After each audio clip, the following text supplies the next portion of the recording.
What's up everyone, Dimitri here. In this video, I'm going to break down Chris Paul's shooting form.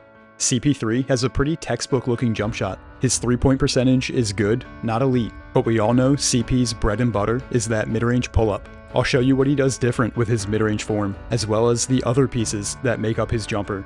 These are the mechanics that make up the shooting form of Chris Paul. Alright, let's dive in. Let's start with his shooting stance. CP's ideal stance is right here. He's got his feet a little wider than shoulder distance apart. Both feet are outside of his shoulders, causing both knees to cave in. And his feet aren't quite pointing in the same direction. They aren't parallel. But they both are facing to the left of the basket. His whole body is turned pretty far left. You can tell by the way his feet are pointing, but also look at the direction his head is facing. It's facing towards the basket. And then look at his shoulders, hips, and feet in relation to that, well to the left. By facing left like this puts CP's right shoulder, his shooting shoulder, further ahead than his left shoulder. This puts his release in line with the basket. CP also leans forward and to his left a bit as he begins his shot. Whole body turned to the left, leaning forward and to the left. This is CP3's default shooting stance. Next, how CP3 holds the basketball and where he places his hands. CP puts his guide hand on the side, and he places his shooting hand in the middle of the basketball, so that when he gets closer to his release, his hand is directly under the ball. It's not always perfect, but he tends to split the middle of the ball with his pointer and middle finger, the middle being the logo here. And he keeps his thumb flexed back, something I also noticed Kyrie Irving does. So his thumb is flexed back off the ball, and his fingers are spread wide. Based on how he's gripping it here, with his hand and fingers spread wide and his thumb flexed back, it looks to me like CP's got a lot of palm in contact with the ball.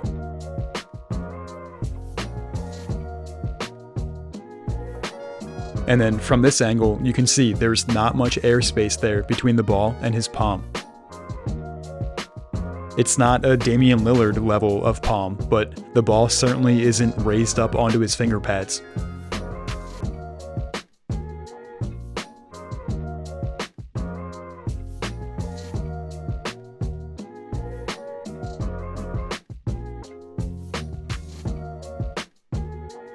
Next, his shot pocket and lift path. Your shot pocket is where you bring the ball to begin your shot. CP3 has a lower shot pocket compared to the other players I've done a breakdown for so far. Most of them hold the ball at their waist or slightly below it.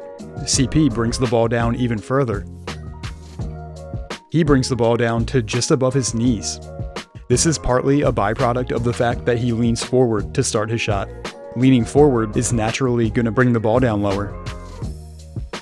So his shot pocket is low, and relative to his body, it's in the middle. Relative to the basket, it's shaded over to the left. From here, he dips the ball down and away from his body before lifting it up to his set point. This is his lift path, or the path of the ball from his shot pocket to his set point. So relative to the basket, his lift path is from the left side of his body, where his shot pocket is, to the right side of his body, where his set point is.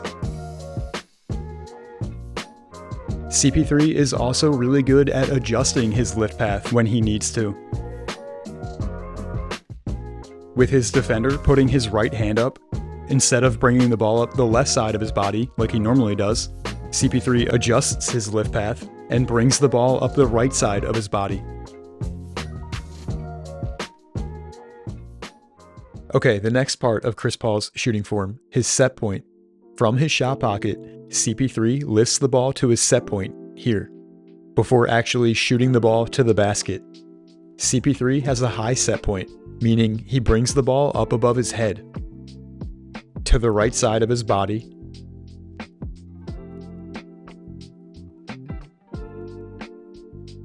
and as far back as the front part of his head. When in the mid-range though, CP3 adjusts his set point. He brings the ball up higher above his head.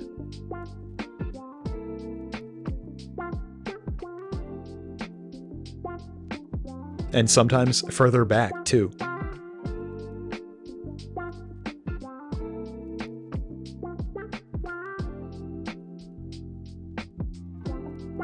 At 6 foot, doing this helps CP3 get his pull-up off over taller defenders in the mid-range.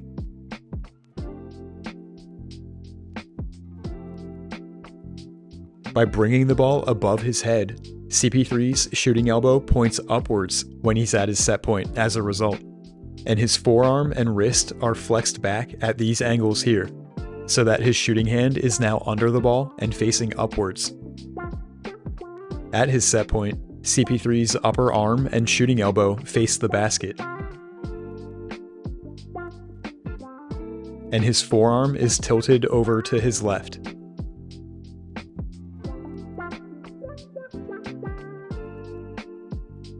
From his set point, CP3 fully extends his shooting arm and follows through, and he finishes with his elbow up high, which contributes to the good arc on his shot.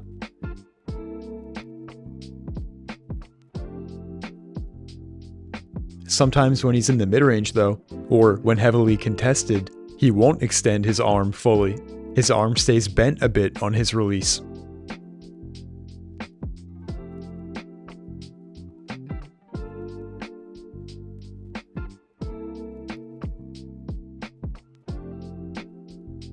On his follow-through, CP finishes with his palm facing down and his fingers curled.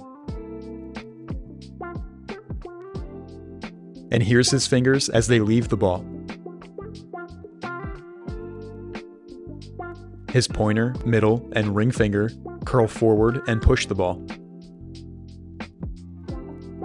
His middle finger, being the longest finger, leaves the ball last.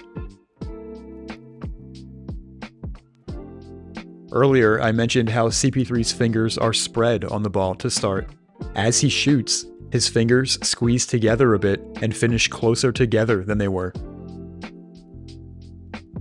As for his guide hand, it's over to the side of the ball throughout his shot until just before his release, when he takes it off the ball.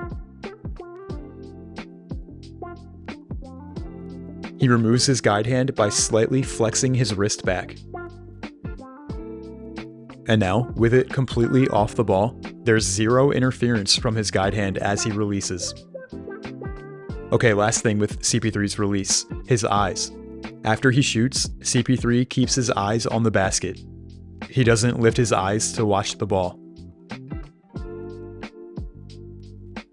Last thing I want to mention with CP3's shooting form. CP3 jumps forward towards the basket as he shoots.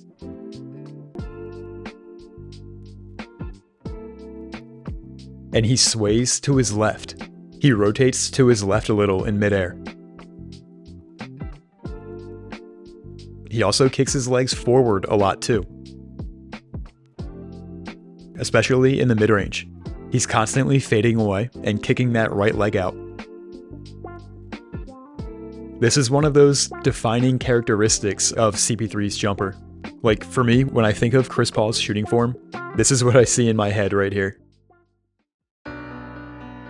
His shooting stance, how he holds the ball, his shot pocket, lift path, set point, and release. These are the different pieces that make up the shooting form of Chris Paul. Hope you enjoyed this one, and I'll put a link to my other shooting form breakdown videos in the description.